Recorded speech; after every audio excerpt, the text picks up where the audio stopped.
नमस्कार, सप्ततारा न्यूजमध्ये आपले स्वागत आहे। आज मंगळवार दिनांक 25 जून 2024 न्यूज बुलेटिनमध्ये जाणून घेऊया आजच्या ठळक घडामोडी। कोरेगाव विधानसभा मतदारसंघामध्ये आरोग्य सेवा बळकट केली, नामदार महेश शिंदे। तडोळे समत कोरेगाव प्राथमिक आरोग्य केंद्राच्या विस्तारीकरण, सुशोभीकरण व देखभाल दुरुस्तीचा मान्यवरांच्या हस्ते प्रारंभ। महाराष्ट्राचे मुख्यमंत्री एकनाथ शिंदे, उपमुख्यमंत्री देवेंद्र फडणवीस व अजितदादा पवार यांनी राज्याच्या आरोग्य सेवा प्रणालीमध्ये सर्वसमावेशक सुधारणा केल्याच्या उद्देशाने महत्त्वाकांक्षी योजना राबवल्या आहेत। राज्य सरकारने सार्वजनिक आरोग्यावरील खर्च दुप्पट केला असून सामान्यातील सामान्य रुग्णाला वेळेवर औषधोपचार मिळावेत यासाठी यंत्रणा कार्यक्षम केली आहे। सर्व जिल्ह्यांमध्ये सुपर स्पेशालिटी रुग्णालये स्थापन करणे, ग्रामीण भागात आरोग्य सेवा मजबूत करणे हे ध्येय आहे। कोरेगाव विधानसभा मतदारसंघामध्ये देखील आरोग्य सेवा बळकट केली जात असून सर्वसामान्यांना 24 तास औषधोपचार केला जात आहे। शासकीय रुग्णालयांचे आधुनिकीकरण केले जात आहे, अशी माहिती कृष्णा खोरे विकास महामंडळाचे उपाध्यक्ष नामदार महेश शिंदे यांनी दिली। कोरेगाव तालुक्यातील तडवळे समत कोरेगाव येथील प्राथमिक आरोग्य केंद्राच्या विस्तारीकरण, सुशोभीकरण व देखभाल दुरुस्तीसाठी सुमारे 80 लाख रुपये मंजूर करण्यात आले आहेत। या कामाचा शुभारंभ मंगळवारी सकाळी 11:30 वाजता नामदार महेश शिंदे यांच्या प्रमुख उपस्थितीमध्ये मान्यवरांच्या हस्ते श्रीफळ वाढवून करण्यात आला। त्याप्रसंगी आरोग्य विभागातील अधिकारी, कर्मचारी व ग्रामस्थांशी संवाद साधताना ते बोलत होते। तालुका आरोग्य अधिकारी शंकर गांधीले, वैद्यकीय अधिकारी अनुराधा कांबळे, आरोग्य विस्तार अधिकारी व्ही ओंबळे, व्ही गुजर, सरपंच मोहन माने, उपसरपंच निलेश झांजुर्णे यांच्यासह प्रमुख पदाधिकारी, ग्रामपंचायत सदस्य यावेळी उपस्थित होते। नामदार शिंदे पुढे म्हणाले की कोरेगाव विधानसभा मतदारसंघातील आरोग्य सेवा अधिक बळकट करण्यात आली आहे। कोरेगाव उपजिल्हा रुग्णालय हे 100 खाटांचे मंजूर झाले असून ट्रामा सेंटर देखील येथे कार्यान्वित केले जाणार आहे। प्राथमिक आरोग्य केंद्र अधिक सक्षम व बळकट केले जात असून तेथे आवश्यक ती सुविधा उपलब्ध करून देत आहे।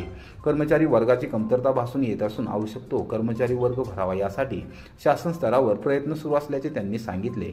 शासकीय रुग्णालय आणि प्राथमिक आरोग्य केंद्र मोठ्या शस्त्रक्रिया करण्यासाठी सुसज्ज करणे, रुग्णालयाला मजबूती देणे आणि वैद्यकीय महत्त्वाच्या पदांवर तातडीने नियुक्ती करणे यावर भर दिला जात असल्याचे त्यांनी सांगितले।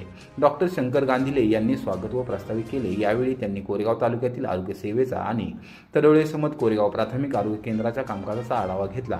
कार्यक्रमानंतर नामदार महेश शिंदे यांनी प्रमुख पदाधिकारी व कार्यकर्त्यांसमवेत आरोग्य केंद्राची अत्यंत बारकाईने पाहणी केली व आवश्यक त्या सूचना डॉक्टर गांधीले यांना दिल्या।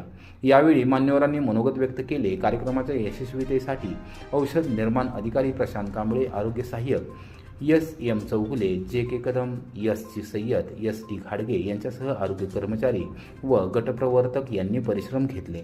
काम स्वतः उभं राहून करून द्या। आमचा कॉन्ट्रॅक्टर खूप चांगला आहे, चांगला माणूस आहे, त्याला विचारा। सुंदर असं काम करून द्या, तो पण जीव लावून काम करेल, कारण तो आमच्या इथला सुपुत्र आहे।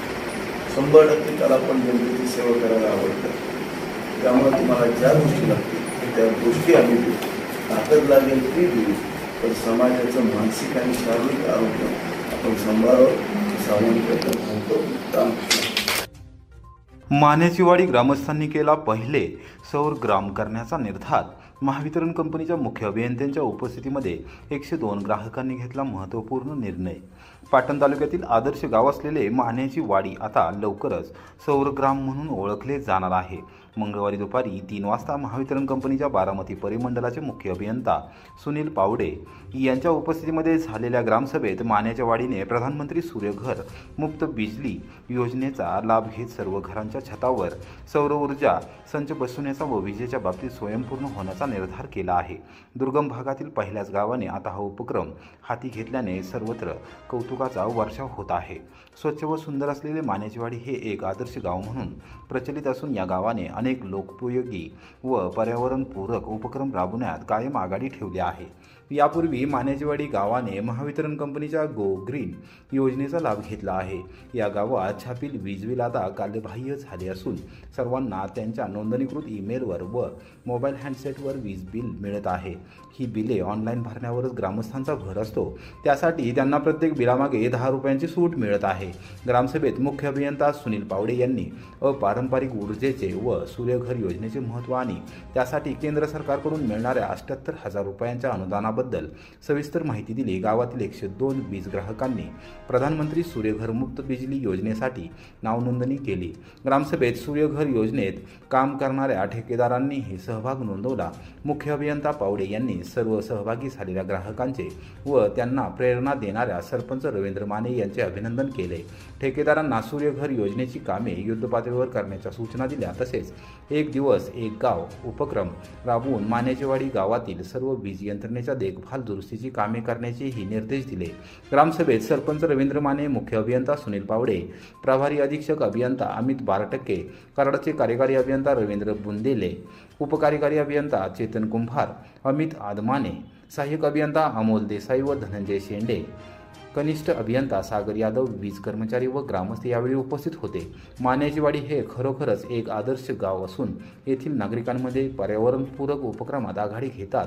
सूर्यघर योजनेत त्यांनी नोंदवलेला सहभाग कौतुकास्पद असून लवकरच या गावाला सौर ग्राम म्हणून नवी ओळख मिळेल असा विश्वास सुनील पावडे यांनी व्यक्त केला।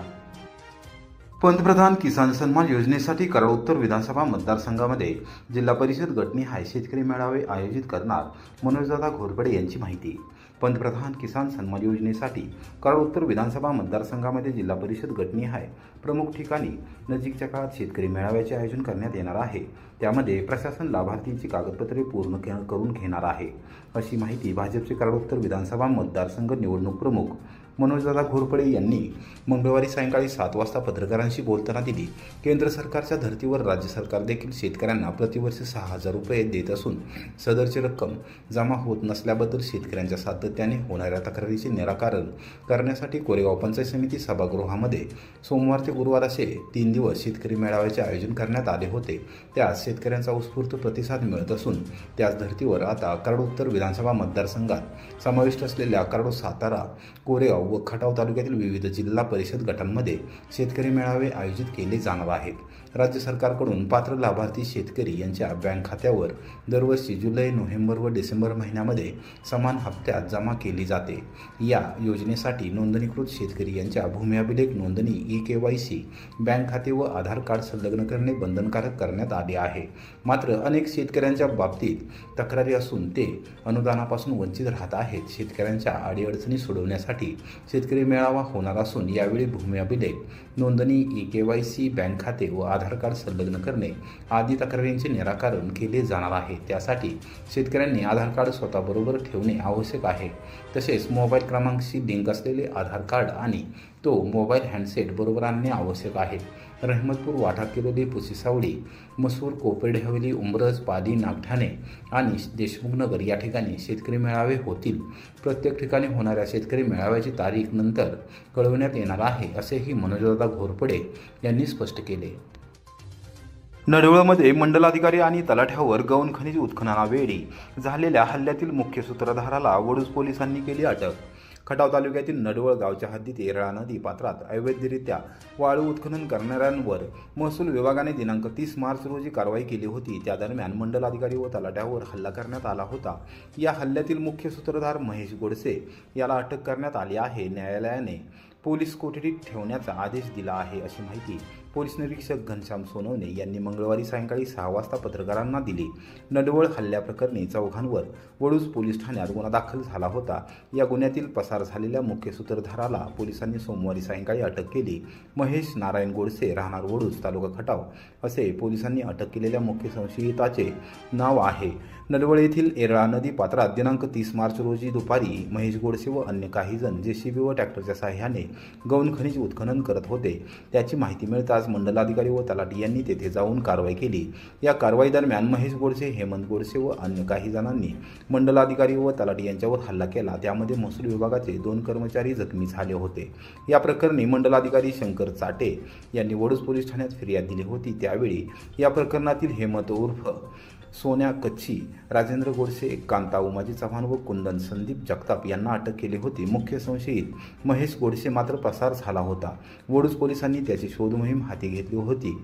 पोलीस निरीक्षक घनश्याम सोनवणे यांना महेश गोडसे हा घरी येणार असल्याची माहिती सूत्रांकडून मिळाली होती. या माहितीच्या आधारे गुन्हे प्रकटीकरण शाखेने कारवाई करत संशयित महेश गोडसे याला अटक केली. गोडसे याला वडूज न्यायालयात हजर केले असता न्यायालयाने त्याला पोलीस कोठडीत ठेवण्याचे आदेश दिले आहेत. पोलीस उपनिरीक्षक प्रमोद वाघ अधिक तपास करत आहेत.